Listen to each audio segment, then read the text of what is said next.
Assalamualaikum warahmatullahi wabarakatuh. Nama saya Muhammad Abian Pratado. Ini saya akan menjelaskan tentang jenis paragraf, kalimat, dan konstruksinya.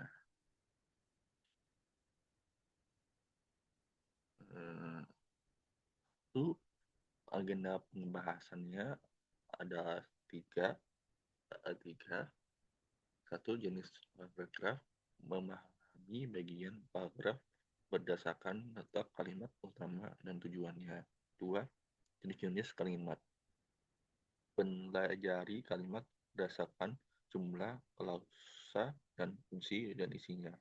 Tiga, jenis-jenis konjungsi atau kata hubung. Menguasai kata-kata hubung koordinatif, subordinatif, dan antar kalimat. Ya, jenis paragraf berdasarkan letak kalimat utama. Satu, paragraf deduktif. Gagasan pokok berada di awal paragraf, diikuti kalimat penjelas. Contohnya, Indonesia adalah negara yang kaya akan budaya. Di negara ini terdapat ratusan suku bangsa. Dua, paragraf induktif.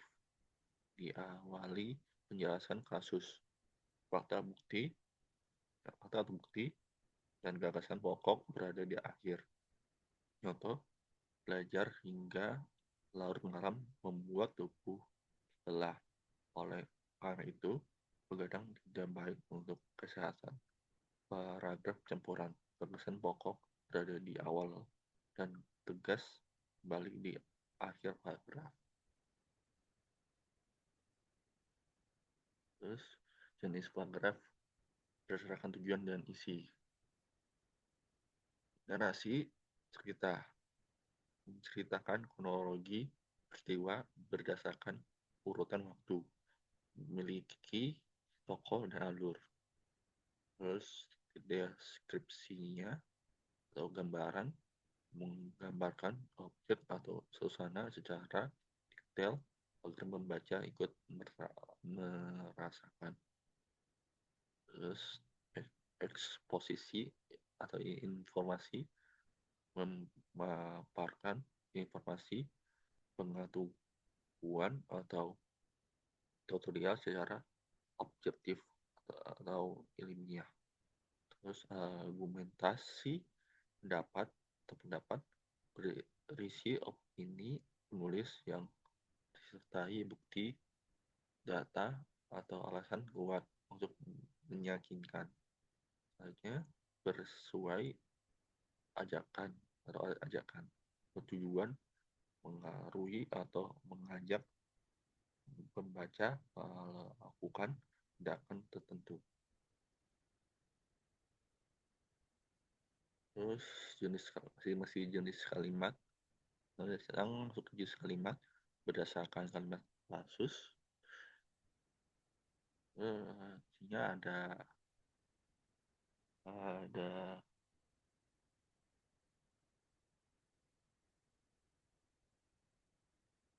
6, 8, ada 8.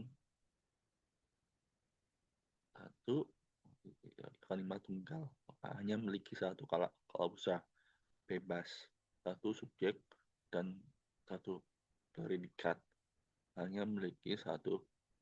Ya, contohnya Budi S membaca, P buku, O di pustakaan, K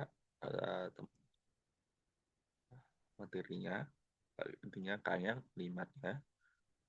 Terus kalimat menjamuk serta terdiri dari klausa yang kedudukannya sederajat atau sama tinggi. Contohnya, ayah membaca koran dan ibu memasak di dapur. Terus kalimat jemuk bertingkat, memiliki hubungan tidak setara, terdiri dari induk kalimat dan anak kalimat. Contoh, Tony tidak masuk sekolah induknya karena ia sedang sakit. Itu anaknya. Selanjutnya, masih jenis kalimat, tapi ini berdasarkan fungsi dan isinya. Satu, kalimat berita atau deklaratif digunakan untuk memberikan informasi atau memaparkan peristiwa di akhiri titik. Terus dua, kalimat tanya atau interrogatif digunakan untuk mencari tahu atau meminta informasi di akhir tanda tanya. Tiga, kalimat perintah atau imperatif berisi instruk, perintah, ajakan, atau larangan di akhir tanda seru. Empat, kalimat seruan estimatif menyatakan kekaguman, kejutan, atau emosi yang kuat di akhiri tanda seru. Terus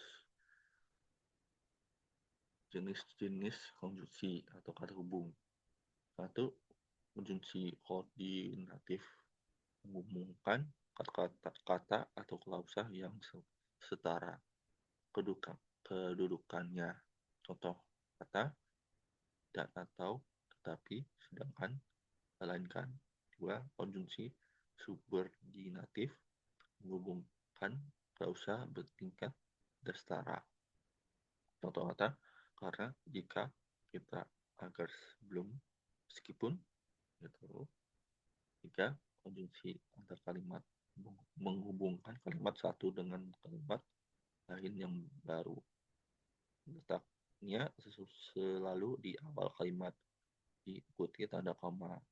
Contoh kata namun, walaupun, demikian, atau itu bertentangan, ya, oleh karena itu, oleh sebab itu, atau itu akibat itu, kemudian selanjutnya tuh lanjutannya. Masih pertanyaan, komen, maaf kalau ngomongnya cepat sama yang jelas, maaf. Terima kasih.